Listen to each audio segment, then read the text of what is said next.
Once the group has all arrived in Holland, they eventually settle in the university town of Leiden.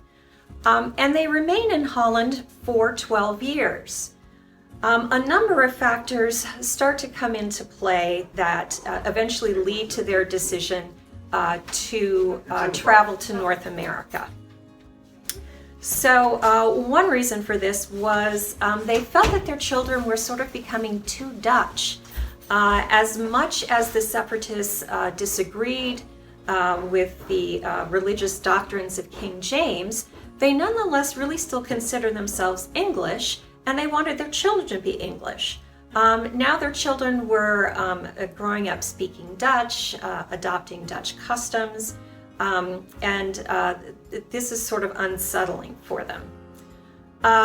Another factor in play is that Holland and Spain had been at war for decades, and finally they had declared a truce for 12 years, and in 1620 that truce is going to expire.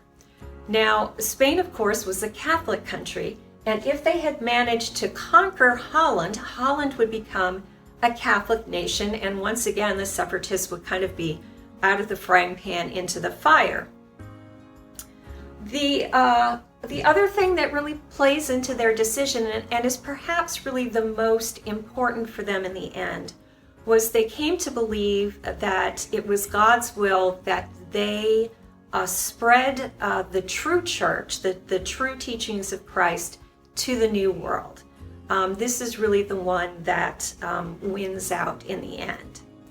Now, in order to do this, they actually have to receive permission from King James back in England in order to found a colony at some part of the Atlantic coast of North America.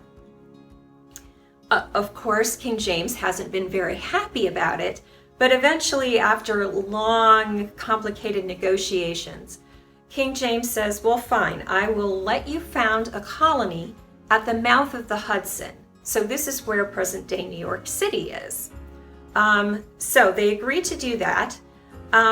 They find a group of financial backers. Of course, it's going to be expensive to hire a ship to get to North America, hire a crew. There are upfront costs for building houses, all kinds of things. So they find a group of financial backers known as the Merchant Adventurers, and the leader of the group is named Thomas Weston. So the idea is that they will front them all the money for the voyage in return that for the profits that the group would eventually make in terms of goods that they would later trade and send back to England. So in preparation for the voyage, they buy, while they're still in Holland, a small ship about 30 feet long called the Speedwell. And the idea is they will sail the Speedwell back to England. There they will meet up with some family members, friends, other separatists who never left England, and then the Speedwell and another boat that they will hire will sail together for North America. So the appointed time arrives. They leave Holland. They sail to Southampton.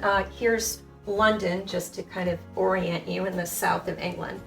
They sail to Southampton, and there they find their second ship, which Thomas Weston has hired for them. It's called the Mayflower. It's a merchant vessel. It's about 100 feet long by about 25 feet wide, or beam, for the correct nautical term there. The master of the ship, who is named Christopher Jones, the head of a ship is only referred to as the captain if it's a military ship. So this is a merchant vessel, so he's known as the master. So Master Jones has never been to North America before, but two of his crew members have. So that's certainly a plus. And the Mayflower was simply really a merchant ship, a trading ship. She'd spent most of her time going back and forth from England to France, taking English textiles to France and trading them for lovely French wine, which they would then bring back to England. So all that seems good to begin with. So unfortunately, there are then two somewhat serious surprises for the group. One is that Thomas Weston has decided to add extra passengers to the trip. These are people who aren't known to the separatists. These are people who are not separatists themselves. Thomas Weston has done this because he thinks it's going to make the colony more profitable more quickly. But of course, the separatists are really dismayed by this. I mean, their whole intent has been to go to North America to found what's really a utopian Christian community. They really don't know what the motivations of these new people are, and they really start to worry about what this might mean for the future of their soon-to-be colony. The other unpleasant surprise that Thomas Weston has in store for them is that he has changed the terms of their contract. So the original contract stated that the members of the colony would work 4 days a week, and all that they produced in those 4 days would then go to the merchant adventurers. This was how they started paying off their debt. Then the community would have 2 days a week to labor for themselves, and 1 day a week, of course, was the Sabbath when they didn't work.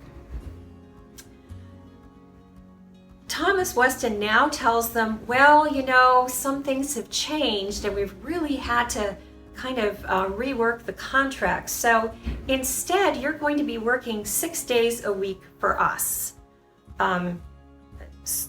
So obviously the Pilgrims are saying, well, wait, we're going to spend all our time working for you?